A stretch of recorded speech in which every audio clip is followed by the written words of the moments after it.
Hoje vocês vão ver, né? Esses belos slides foram produzidos pelo Wilton, né? Vocês já viram que ele é expert no assunto. E nós viemos falar do capítulo 2 do Evangelho segundo o Espiritismo de Kardec. Meu reino não é deste mundo. Da última vez que estivemos aqui, falamos do capítulo 1. Nós vamos avançar dentro dessa obra de Kardec para procurar demonstrar o quanto a mensagem do Cristo nos separa a essência de que somos da forma que pensamos ser. A essência que somos, o nosso conteúdo, que somos espírito, da forma que julgamos ser, do nosso corpo.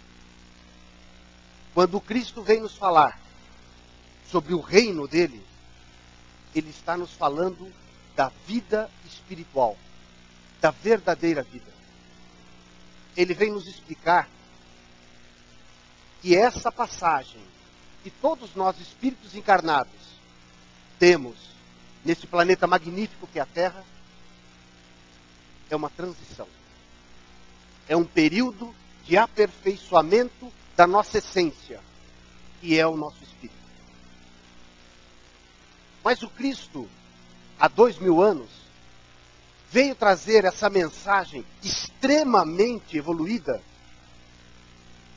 para quando nós, espíritos, estávamos encarnados, ainda numa concepção muito pequena. A nossa preocupação era muito mais com a forma. E eles veio nos falar de conteúdo. E na época, nós, espíritos encarnados, daquele tempo, não compreendemos. E quando o Cristo falava do reino dele, ele falava de um reino espiritual. Ele falava da vida espiritual, da verdadeira vida. E nós achávamos que ele tinha vindo para fundar um reino mesmo. Um reino, um rei, um trono, com poderes efêmeros, temporais. Poder esse que nós identificamos a todo tempo. O dinheiro, o mando, a autoridade. Mas a autoridade de Jesus era uma autoridade espiritual.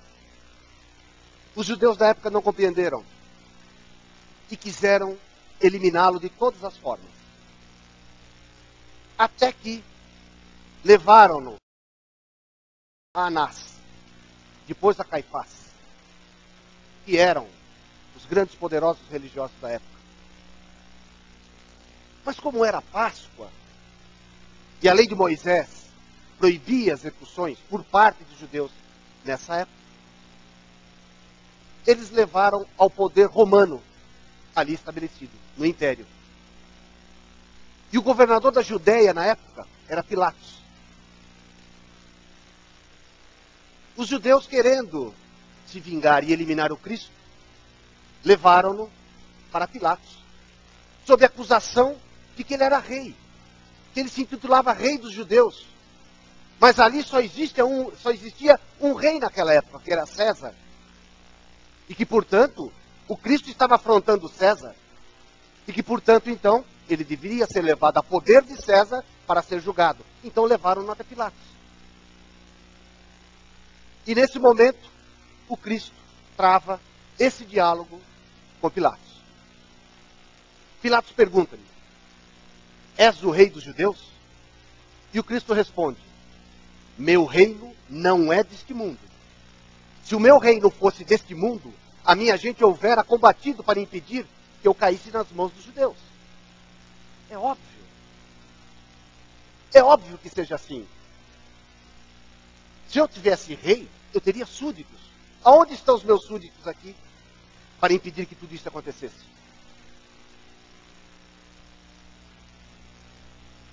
Como ele afirma, meu reino não é deste mundo, então Pilatos entende. Bom, mas não é deste mundo?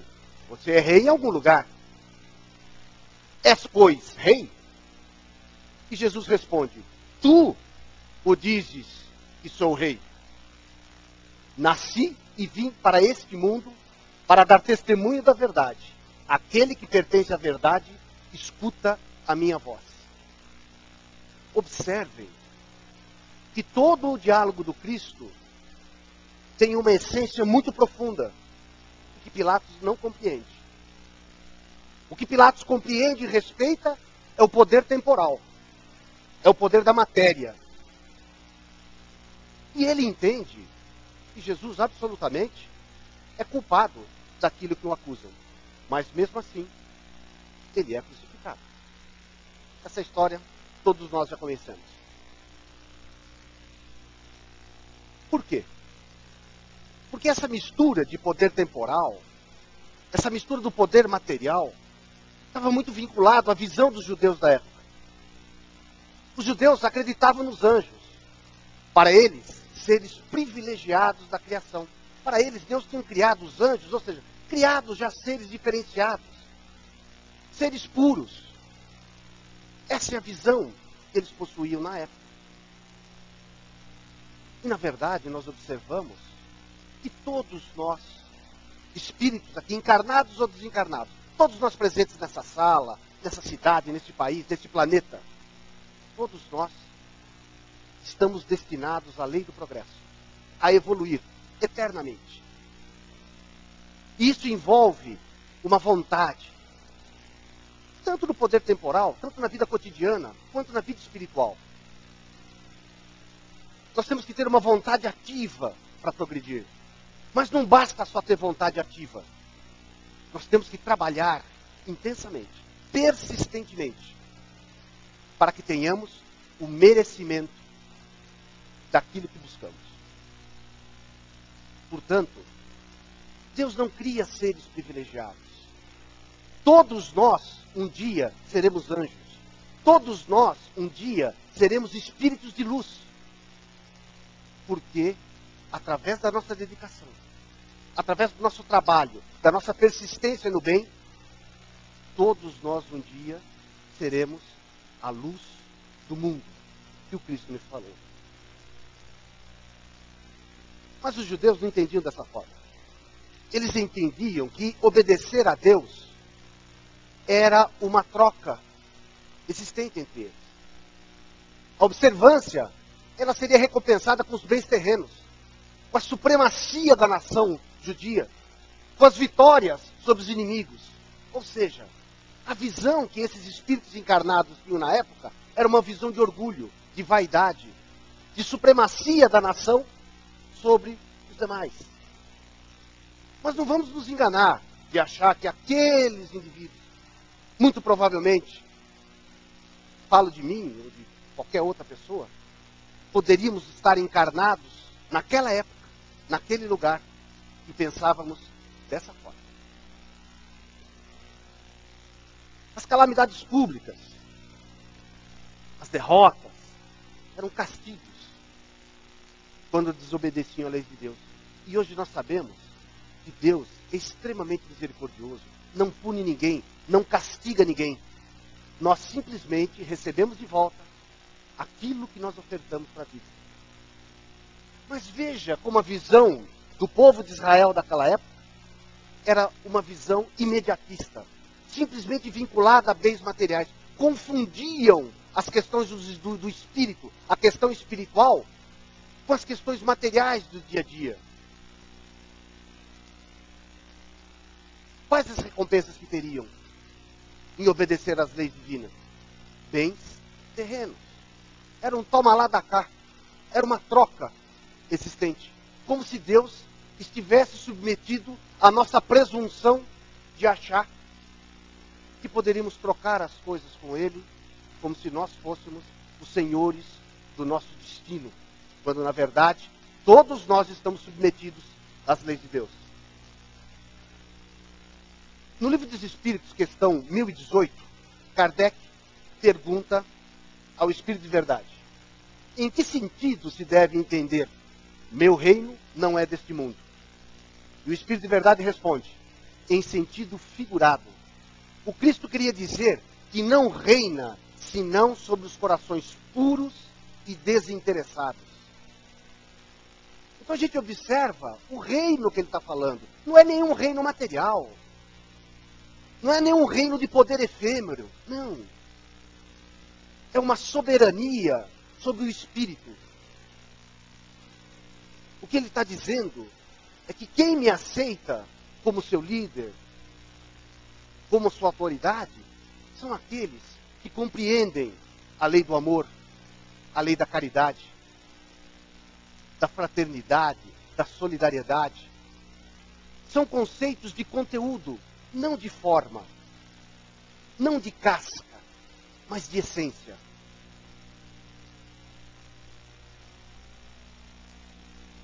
Por essas palavras, e isso está no Evangelho segundo o Espiritismo de Kardec, texto que nós estamos estudando, Jesus claramente se refere à vida futura, que ele apresenta em todas as circunstâncias como a meta que a humanidade irá ter e como devendo constituir objeto das maiores preocupações do homem na Terra. Veja bem, o que acabamos observando em todas as mensagens de Jesus. Peguem o Evangelho. Toda mensagem de Jesus, se vocês forem observar, se refere sobre a vida espiritual.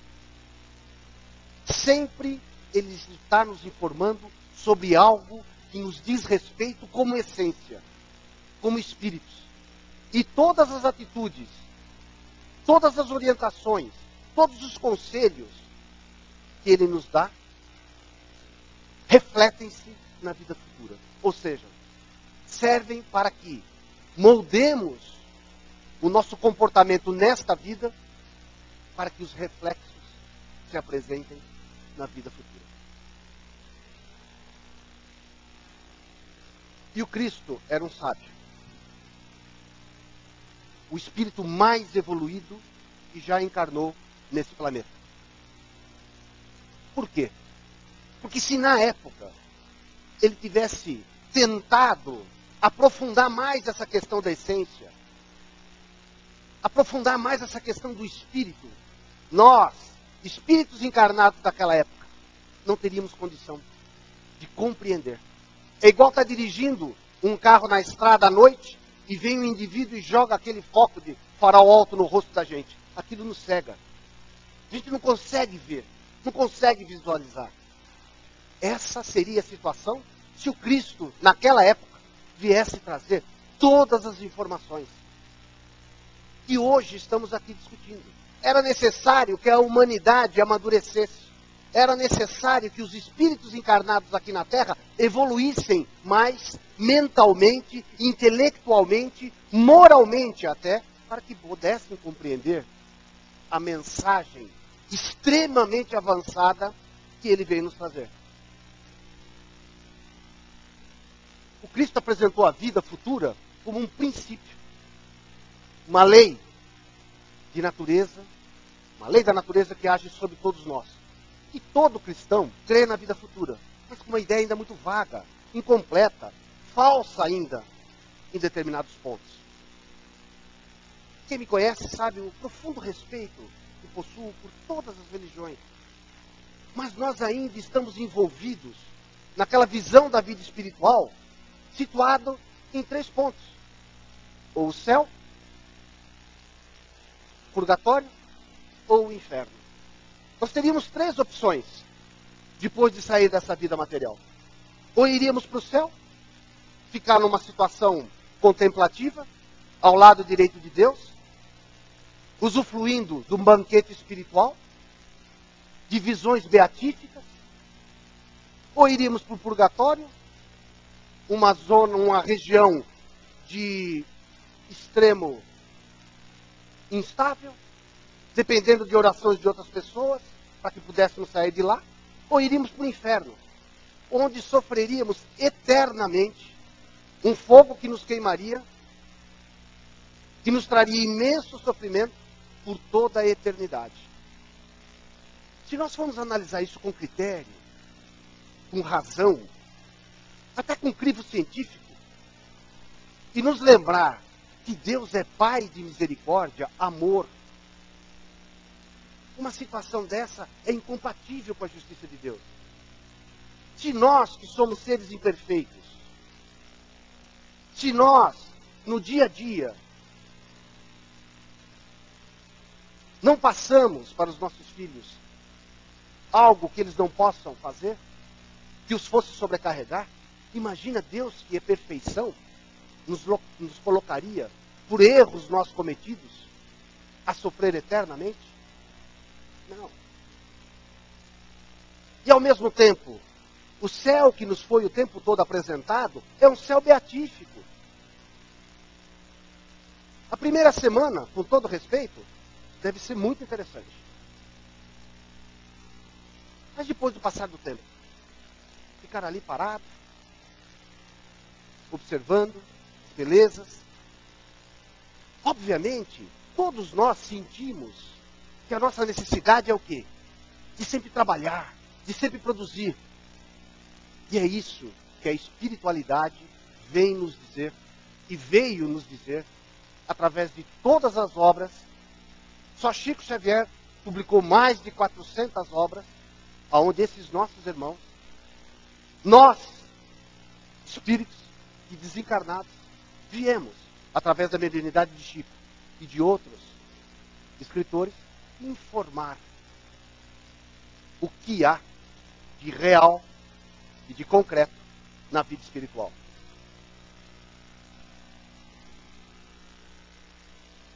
Quando o homem duvida da vida futura, o que ele faz? Ele dirige todos os pensamentos dele para os bens da terra. E aí criam situações extremamente interessantes. Se eu acho que não existe vida espiritual, se eu acho que a vida termina quando eu morrer, o que eu vou pensar dessa vida? Eu vou me utilizar dela o máximo que puder. Eu vou usufruí-la do jeito que eu quiser. Porque depois acaba e pronto. Então eu vou me utilizar dela, vou gozar todos os benefícios hoje e agora. Não tem que ficar me preocupando com o futuro. Mas o que acaba interessante acontecendo é que esses espíritos, nossos irmãos, vêm nos informar e trazer verdadeiros relatos do que acontece no plano espiritual. Com esses espíritos que estavam encarnados aqui, que se utilizaram da vida material, simplesmente para o seu bel prazer, pelo seu proveito. No livro Céu e Inferno de Allan Kardec, há uma passagem bastante interessante. Se vocês tiverem oportunidade, procurem ler. É a história de um indivíduo que ele vem se apresentar e dizer, numa reunião espírita, que Kardec fez muitas delas, dizendo que ele estava sendo espoliado, que ele estava sendo roubado. Vejam bem, um espírito já desencarnado, numa reunião mediúnica, conversando numa mesa mediúnica com o doutrinador da reunião, dizendo, olha, meus parentes estão me roubando, estão dilapidando todo o meu patrimônio, estão acabando com todos os bens que eu acumulei em toda a vida. Como que isso pode ser? Meus filhos, minhas filhas, meus genros, todos eles estão vendendo todos os meus bens. Eu não sei mais o que eu faço. Na verdade, esse nosso irmão nem tinha se dado conta que ele havia desencarnado e que a reunião que ele se referia, onde todos eles entraram em acordo para dividir os bens dele, foi a reunião do inventário, onde legalmente as famílias se reúnem para dividir os bens do falecido. Imaginem então o apego desse nosso irmão aos bens materiais. Ele era tão apegado aos bens materiais, que desencarnou, não percebeu que desencarnou e ainda ficou apegado aos bens. Então imagine até o sofrimento desses espíritos, que são